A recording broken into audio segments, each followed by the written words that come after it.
ಕನ್ನಡ ನಾಡಿನ ಕಂಚಿನ ಕಂಠದ ಕನ್ನಡ ನಿರೂಪಣೆಯ ಮೂಲಕ ಎಲ್ಲರ ಮನೆ ಮಾತಾಗಿದ್ದಂಥ ಅಪರ್ಣವರು ಇವತ್ತು ನಮ್ಮೊಂದಿಗಿಲ್ಲ.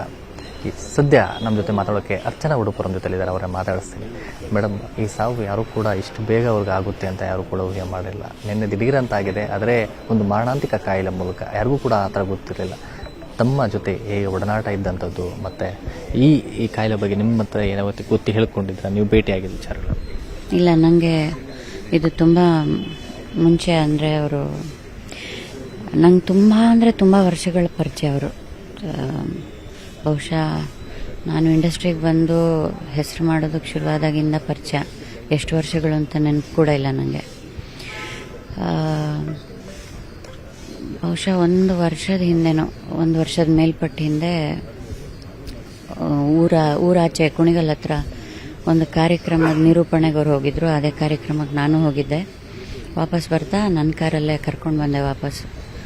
ಆವಾಗ ನನಗೆ ಸೂಕ್ಷ್ಮವಾಗಿ ಹೇಳಿದ್ರು, ಅಚ್ಚು ಈ ಥರ ಆಗಿದೆ, ಇನ್ನು ರಿಪೋರ್ಟ್ ಬರಬೇಕು, ಬಟ್ ಬಹುಶಃ ಇದೇ ಇರಬೇಕು, ಯಾರಿಗೂ ಹೇಳಬೇಡ ಅಂತ ಹೇಳಿದರು. ಆವಾಗಲೇ ನನಗೆ ಒಂಥರ ಕಾಲು ಕೆಳಗಿನ ನೆಲ ಜರಿದು ಹೋಗೋದು ಅಂತಾರಲ್ಲ, ಆ ಥರ ಆಯಿತು.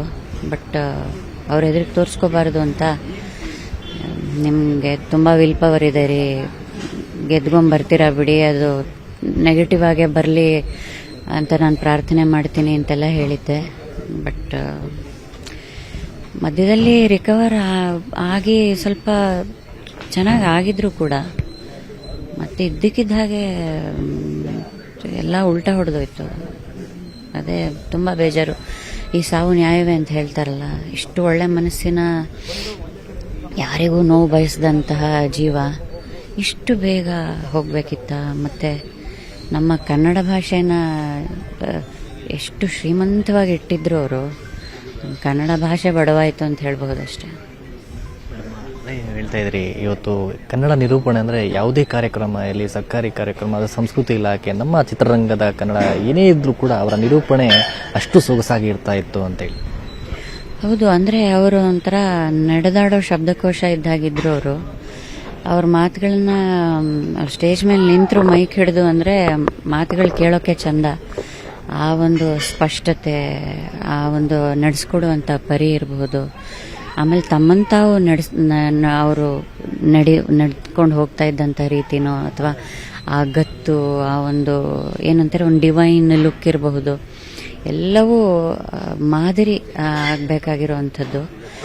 ಆಮೇಲೆ ಎಷ್ಟೋ ಪದಗಳು ಎಲ್ಲ ಕೆಲವರು ಡಿಕ್ಷನರಿ ಇಟ್ಕೊಂಡು ಹುಡುಕ್ಬೇಕಾಗಿತ್ತೇನೋ ಅವ್ರು ಮಾತಾಡ್ತಿದ್ರೆ. ಅಷ್ಟು ಅದ್ಭುತವಾದ ಕನ್ನಡ, ಅದನ್ನೆಲ್ಲ ಖಾಲಿ ಮಾಡಿ ಹೊರಟೋದ್ರು. ನಿರೂಪಣೆಯ ಜೊತೆಯಲ್ಲಿ ಮಸ್ಟು ಪುಟ್ಟಣ್ಣ ಕಣಗಾರವರ ಒಂದು ಗರಡಿಯಲ್ಲಿ ಮಸಣದ ಹೂ ಚಿತ್ರದ ಮೂಲಕ ಬಂದಂಥವ್ರು, ಒಂದು ಮಜಾ ಟಾಕೀಸ್ ಹಾಸ್ಯದ ಒಂದು ಕಾರ್ಯಕ್ರಮದಲ್ಲಿ ತುಂಬ ಹೆಸರುವಾಸಿಯಾದಂಥವ್ರು. ಏನೇ ಎಲ್ಲದಕ್ಕೂ ಸೈ, ಯಾವುದೇ ಒಂದು ಪಾತ್ರಕ್ಕೂ ಕೂಡ ಸೈ ಅಂತ ಅವರು. ಹೌದು. ಇದು ನೆನ್ನೆ ಕೂಡ ನಾನು ಇಲ್ಲಿ, ನೆನ್ನೆ ಅಂದರೆ ಇವತ್ತು ಬೆಳಗಿನ ಜಾವ 4 ಗಂಟೆ ತನಕ ಇಲ್ಲಿ ಇದ್ದೆ.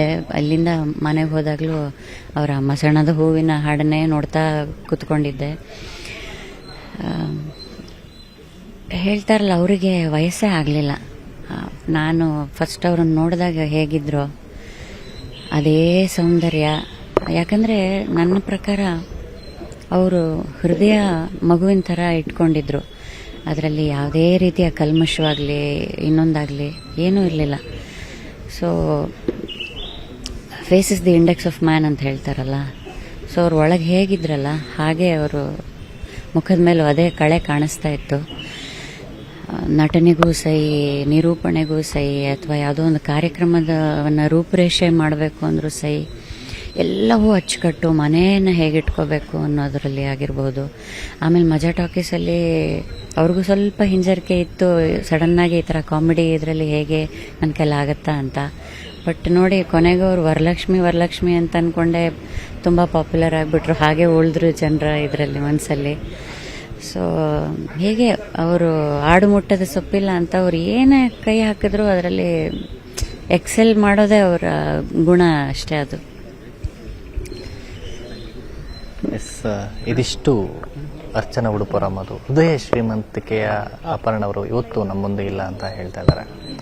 ಕ್ಯಾಮ್ರಾ ಪರ್ಸನ್ ಗುರುಶೇಖರ್ ಜೊತೆ ಗಂಗಾಧರ್ ವಕ್ಟ, ನ್ಯೂಸ್ 18 ಬೆಂಗಳೂರು.